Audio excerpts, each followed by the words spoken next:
सूरह मुल्क का उर्दू तर्जमा और इसका मफहूम झैल में पेश किया गया है। सूरह मुल्क बादशाहत। आयत 1। बड़ा बाबरकत है वो जिसके हाथ में बादशाही है और वो हर चीज पर खूब कादिर है। आयत 2। जिसने मौत और जिंदगी को पैदा किया ताकि तुम्हारी आजमाइश करे कि तुम में से कौन अमल में बेहतर है, और वो जबरदस्त ताकत वाला बख्शने वाला है। आयत 3। जिसने 7 आसमान तहों पर तह बनाए, तुम रहमज़न की तख्लीक में कोई नुक्स नहीं देखोगे। तो निगाह उठाकर देखो, क्या तुम्हें कोई शिगाफ नजर आता है। आयत 4। फिर दोबारा निगाह उठाकर देखो, बार बार देखो, निगाह थक हार कर तुम्हारी तरफ लौटेगी और वो खस्ता हाल होगी। आयत 5।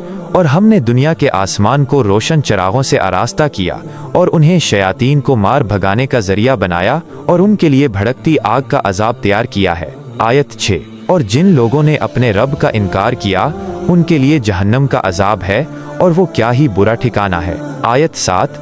जब वो उसमें डाले जाएंगे तो उसके धाड़ने की आवाज़ सुनेंगे और वो जोश मार रही होगी। आयत 8।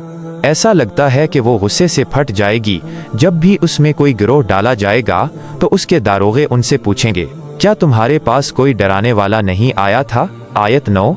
वो कहेंगे, हाँ हमारे पास डराने वाला आया था, लेकिन हमने उसे झुटला दिया और कहा कि अल्लाह ने कोई चीज़ नाजिल नहीं की, तुम तो बड़ी गुमराही में हो। आयत 10।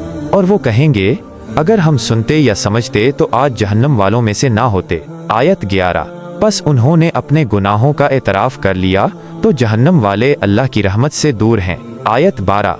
बेशक जो लोग अपने रब से गायबाना डरते हैं उनके लिए मग़फ़िरत और बड़ा अजर है। आयत 13। और तुम अपनी बात छुपा कर कहो या खुले आम, वो सीनों की बातों को भी जानता है। आयत 14।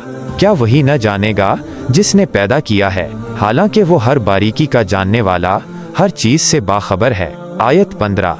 वही है जिसने तुम्हारे लिए ज़मीन को नरम और ताबे बना दिया, तो उसके रास्तों में चलो और उसके दिए हुए रिस्क में से खाओ और उसी की तरफ जिंदा होना है। आयत 16। क्या तुम उससे बेफिक्र हो गए हो जो आसमान में है कि तुम्हें ज़मीन में धंसा दे, फिर देखना वो अचानक लर्जने लगेगी। आयत 16। या क्या तुम उससे बेफिक्र हो गए हो जो आसमान में है कि तुम पर पत्थरों की बारिश भेज दे, फिर तुम्हें मालूम हो जाएगा कि मेरा डराना कैसा था। आयत 18। और उन लोगों ने भी झुटलाया जो उनसे पहले थे, तो देखो मेरा अजाब कैसा शदीद था। आयत 19। क्या उन्होंने अपने ऊपर परिंदों को पर फैलाए हुए और समेटते हुए नहीं देखा, उन्हें कोई नहीं थामता सिवाय रहमज़न के, बेशक वो हर चीज को देख रहा है। आयत 20। भला तुम्हारा वो कौन सा लश्कर है जो रहमज़न के अलावा तुम्हारी मदद कर सके, काफिर तो सिर्फ धोखे में है। आयत 21। या वो कौन है जो तुम्हें रिस्क देगा अगर वो अपना रिस्क रोक ले, बल्कि वो सरकशी और हक से गुरेज में उड़े हुए हैं। आयत 22। भला वो जो मुंह के बिल चलता हो ज्यादा हिदायत पर है या वो जो सीधे रास्ते पर चलता है। आयत 23। कह दो, वही है जिसने तुम्हें पैदा किया और तुम्हारे लिए कान, आंखें और दिल बनाए, मगर तुम बहुत कम शुक्र अदा करते हो। आयत 24। कह दो, वही है जिसने तुम्हें जमीन में फैलाया और उसी की तरफ तुम जमा किए जाओगे। आयत 25। और वो कहते हैं, ये वादा कब पूरा होगा अगर तुम सच्चे हो। आयत 24। कह दो, इसका इल्म तो बस अल्लाह ही के पास है और मैं तो सिर्फ खुला डराने वाला हूँ। आयत 27। फिर जब वो उसे करीब देखेंगे तो काफिरों के चेहरे बिगड़ जाएंगे और कहा जाएगा, ये वही है जिसका तुम मुतालबा किया करते थे। आयत 28। कह दो, क्या तुमने सोचा है कि अगर अल्लाह मुझे और मेरे साथ वालों को हलाक कर दे या हम पर रहम फरमाए तो काफिरों को दर्दनाक अजाब से कौन बचाएगा। आयत 29। कह दो, वही रहमज़न है, हम उस पर ईमान लाए हैं और उसी पर हमने भरोसा किया है, तो अनकरीब तुम जान लोगे कि कौन खुली गुमराही में है। आयत 30। कह दो, क्या तुमने सोचा है कि अगर तुम्हारा पानी जमीन में गहरा उतर जाए तो कौन है जो तुम्हें बहता हुआ साफ़ो शीरें पानी लाएगा। मफ़हूम व मरकज़ी मज़ामीन। इस सूरत का बुनियादी मकसद अल्लाह तालीज़ की अज़मत, कुदरत और बादशाहत को बयान करना है और इंसान को इसकी तख्लीक, ज़िंदगी और मौत के मकसद से आगाह करना है। इसमें अहम मज़ामीन ये है: 1. अल्लाह की वहदानियत और कुदरती कामिला। सूरत का आगाज़ ही अल्लाह की बादशाहत और उसकी हर चीज़ पर कुदरत से होता है। ये बताया गया है कि मौत और ज़िंदगी को पैदा करने का मकसद इंसान को आजमाइश में डालना है ताकि ये मालूम हो सके कि कौन बेहतरीन अमल करता है। 2.